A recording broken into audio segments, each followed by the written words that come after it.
Assalamualaikum warahmatullahi wabarakatuh. Saya Hafizen Habibi dari kelas TT 0802 akan menjelaskan materi fisika 2 yang ke-6, yaitu gaya Lorentz atau gaya magnet. Jadi mari kita langsung saja mulai ke materinya. Pertama itu masuk ke magnet terlebih dahulu. Magnet adalah salah satu benda yang bisa menarik atau menolak logam tertentu. Seperti biasanya kita pasti tahu magnet itu. Mungkin saat kecil kita sering mainin magnet gitu. Magnet itu biasanya bisa nempel ke besi atau nempel ke benda-benda logam. Atau bisa menolak, mendorong. Nah, kata magnet sendiri berasal dari bahasa Yunani, yaitu magnetis litos yang berarti batu magnesian. Magnesia adalah nama sebuah wilayah di Yunani pada masa lalu yang kini bernama Manisa. Sekarang berada di wilayah Turki, di mana terkandung batu magnet yang ditemukan sejak zaman dahulu di wilayah tersebut.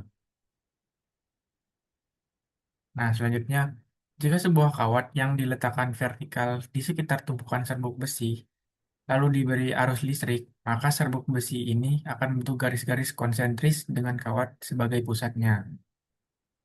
Seperti pada gambar ya, contohnya.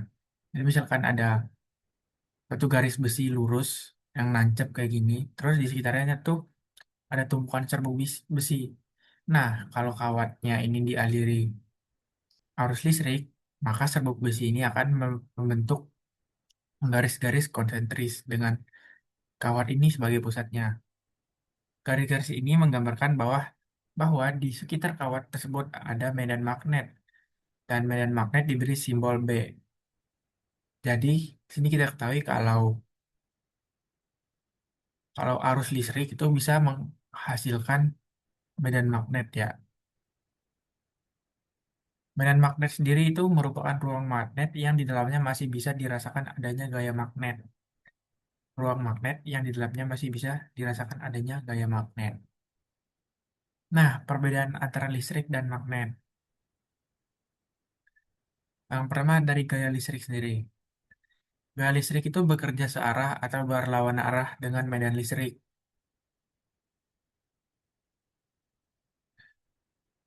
Jadi gaya listrik itu bisa bekerja searah ataupun berlawanan arah sesuai dengan arah medan gaya listriknya ya. Terus gaya listrik bekerja pada partikel bermuatan tanpa mempedulikan apakah bendanya bergerak atau tidak. Lalu pada gaya listrik itu ada monopol listrik atau muatan tunggal dengan satu jenis muatan yang menghasilkan medan listrik. Jadi monopol listrik itu muatannya tunggal, jadi muatan itu hanya sejenis dan itu menghasilkan medan listrik. Berbeda dengan medan magnet, itu pertama, gaya magnet itu bekerja dalam arah tegak lurus medan magnet, lalu bekerja pada partikel bermuatan, hanya jika muatan tersebut bergerak. Lalu, gaya magnet itu tidak ada monopol magnet, jadi dia tuh selalu dalam bentuk diopol, atau pasangan kutub yang menghasilkan medan magnet. Jadi dia itu kutubnya pasti ada selatan dan utara. Jadi walaupun magnetnya dibelah-belah jadi banyak, magnet itu sendiri akan selalu memiliki dua kutub, yaitu selatan dan utara. Nah, lanjut ke gaya Lorentz. Gaya Lorentz merupakan gaya interaksi antara muatan yang bergerak atau lurus dengan medan magnet. Gaya Lorentz terjadi pada muatan yang bergerak. Arah gaya ditentukan oleh aturan tangan kanan atau operasi silang antara dua buah vektor, vektor V dan B.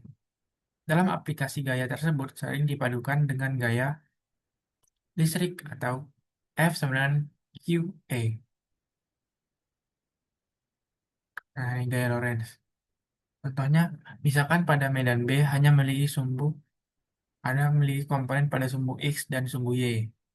Muatan titik plus Q bergerak dengan laju V sepanjang sumbu Y.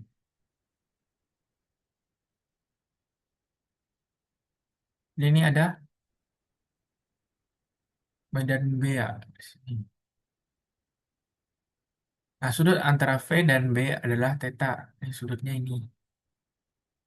Lorentz pada muatan plus Q adalah F kali F sama dengan KV kali B. Yang mana hasilkan vektor seperti ini. Ya.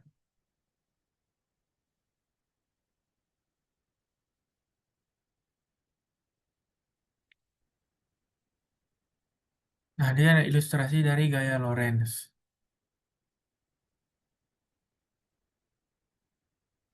Nah, perhatikan muatan positif V, eh, muatan positif plus Q yang bergerak dengan kecepatan V. Misalkan medan magnet B konstan, arahnya masuk bidang ini, tanda silang X. Nah, ini dari sini, dia bergerak ke sini nih. Sini, gitu. Dan rumusnya seperti ini.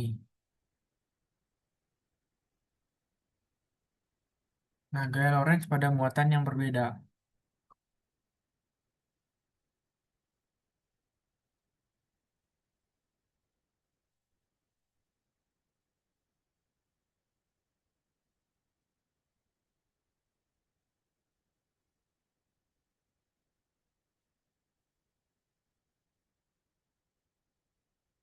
Nah, di sini, pada gambar ini, muatan positif dan negatif akan dibelokkan ke arah berbeda dalam medan magnet. Ini ada muatan positif dan muatan negatif.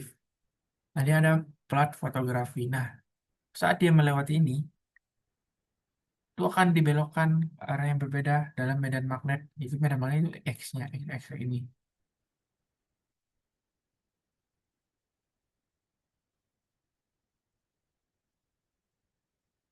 Nah, pada muatan positif ini, itu bergeraknya menggunakan aturan tangan kanan, sedangkan pada muatan negatif, itu arah gayanya kebalikan dari hasil aturan tangan kanan. Ini bergeraknya arahnya berbeda, saling terbalik gitu. Sebenarnya ada sirkulasi muatan. Karena gaya Lorentz selalu tegak lurus dengan kecepatan, maka partikel bergerak melingkar. Nah, jadi karena bergerak melingkar, jadi terbentuk adanya gaya sentripetal, yaitu yang mana F sama dengan mv kuadrat per R. Ini ada gaya rumus gaya Lorentz-nya. Nah, karena kedua kedua rumus ini bisa dibilang sama atau ini ya, maka hasilnya jadi begini, R sama dengan mv per kb. Nah, R itu jari-jari dari lingkarannya ya. Nah, jadi kalau masanya besar, lintasannya jadi besar. Kecepatannya besar, lintasannya jadi lebih besar juga. Dan magnet magnet, kalau magnet magnetnya besar, lintasannya jadi lebih kecil. Nah, radius ini disebut sebagai jari-jari siklotron. Nah, lanjut ke contoh soal. Sebuah muatan satu kolom bergerak ke barat dengan kecepatan 20 meter per second. Muatan tersebut mendapat medan magnet konstan ke bawah sebesar 2 Tesla. Berapakah besar gaya yang dialami muatan tersebut dan kemana arah gayanya? Nah, di sini kita ketahui kalau Q-nya itu satu kolom. Kecepatannya 20, kecepatannya itu 20 meter per second. Dan B-nya itu minus 2 T, dan B-nya ya, B-nya itu 2 T, 2 Tesla. Maka kalau pakai rumus tadi, F ke VB, F ke VB itu 1 dikali 20 dikali 2, 2 Tesla. Hasilnya itu 40 Newton. Jadi gaya Lorentz-nya itu 40 Newton.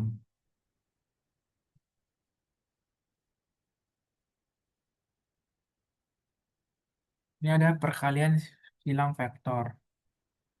Nah, diketahui ada dua buah vektor sebagai berikut.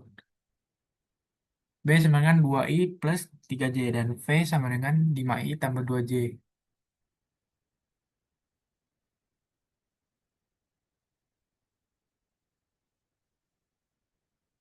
Nah, ini jumlahkannya itu V kali B. V dikali B. Vektor V dikali vektor B.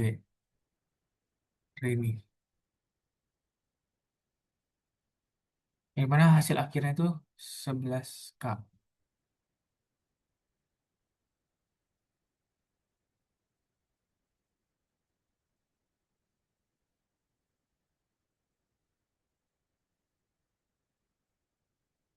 Nah, ini kalau digambarkan secara 3D ya.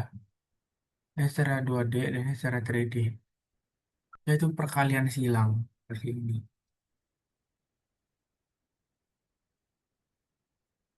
Terus selanjutnya selektor kecepatan. Nah, ini tertulis, ingatlah elektron dan proton sangatlah kecil, tidak bisa ditangkap oleh mata telanjang. Jika ada seberkas muatan dengan laju berbeda-beda, bagaimana mengetahui laju salah satu muatan?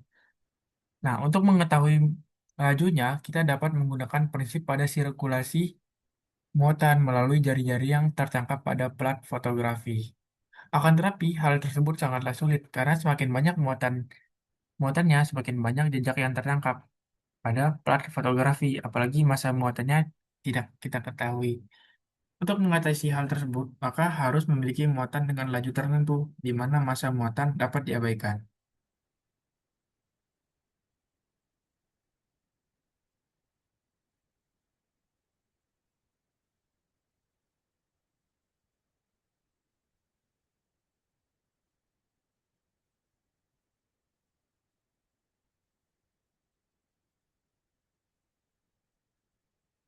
Nah, misal kita memiliki plat sejajar yang diberi pada beda potensial sebesar V.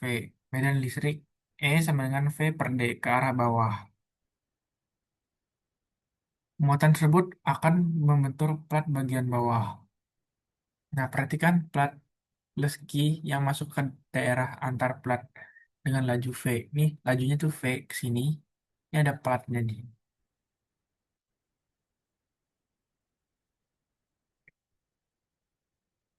Nah, muatan ini saat melewati plat-plat ini akan mengalami gaya listrik, yaitu F sama dengan GE ke bawah. Nah, bagaimana kalau partikelnya bermuatan minus? Nah, muatan tersebut akan membentur plat bagian atas, berarti yang masuk daerah antar plat dengan laju V. Nah, muatannya mengalami gaya listrik F minus GE, itu kebalikan dari ini ya, jadi dia ke atas. Nah, bagaimana agar muatan dapat keluar ke ujung plat tanpa membentur plat? Nah, kita tahu bahwa muatan mengalami gaya listrik ke bawah. Itu F sama dengan K E. Dari mana asal gaya F tersebut? Agar muatan dapat keluar, maka gaya total pada harus nol, maka gaya total padanya harus nol. Jadi, supaya ini bisa tembus lurus sini, itu dia gaya totalnya harus nol. Jadi, tidak tertarik ke atas atau tertarik ke bawah. Jadi, harus ada gaya yang melawan FKE. Jadi, dia harus, kan kalau FKE ini ke atas, dan dia akan jatuh ke bawah kan. Dia itu positif dan dia akan jatuh ke bawah kan. Nah, supaya dia nol, harus ada yang melawannya. Jadi harus dikalikan dengan minus supaya hasilnya nol. Yang mana positif ditambah negatif, yang hasilnya bisa jadi nol dan muatannya nol bisa tembus ke sini. Yang besarnya sama dengan F dan arahnya ke atas. Misalkan gaya tersebut adalah F aksen. Nah, dari mana asal gaya F aksen tersebut? Nah, perhatikan muatannya lagi yang masuk ke medan magnet B dengan laju V. Bagaimana jika muatan plus Q memasuki daerah di mana E dan B diberikan secara serentak? Muatan akan mengalami gaya sebesar F aksen dan arahnya akan ke atas.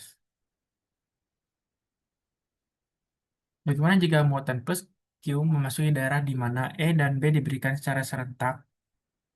Muatan tersebut akan mengalami dua macam gaya, yaitu F sama dengan KE dan F sama dengan KVB. Jika F sama dengan F aksen, maka muatan akan bergerak lurus, di mana V sama dengan E per B. Jika F aksen lebih besar dari F, maka muatan akan membentur plat bagian atas. Jadi hanya muatan yang memiliki laju V sama dengan E per B yang dapat keluar dari plat. Jika F aksen lebih kecil dari F, maka muatan akan membentur plat bagian bawah. Nah, dalam prakteknya, jika kita menginginkan partikel dengan kecepatan tertentu yang keluar dari selektor, maka kita dapat V, mengatur V-nya dan B-nya dibuat konstan. Selanjutnya, kawat berarus dalam medan magnet.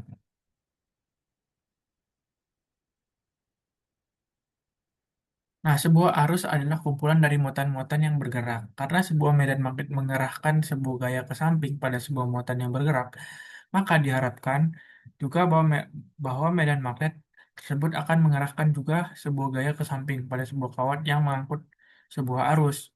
Arus I di dalam sebuah kawat logam diangkut oleh elektron-elektron bebas. Besar gaya rata-rata pada elektron diberikan oleh F aksen sama dengan E, V, D, E, V, D, B. Lalu VD B. Dari hubungan VD, J per NE diperoleh F aksen. F aksen sama dengan JB per N. Kawat sepanjang per mengandung Na per elektron bebas, dengan A adalah volume kawat yang berpenampang A yang sedang kita tinjau.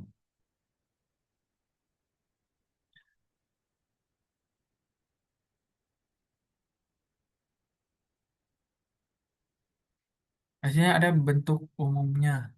Gaya total pada elektron-elektron bebas di dalam kawat tersebut atau pada kawat sepanjang adalah F NaL F aksen sama dengan NaL JB per N ILB. Persamaan di atas berlaku hanya jika kawat tegak lurus pada B. Bentuk yang lebih umumnya itu seperti ini. Ini kurang jelas ya. Yaitu hasilnya F I dalam kurung vektor L kali vektor B. Yang mana F itu gaya, I itu arus, L itu panjang kawat, dan B itu medan magnet.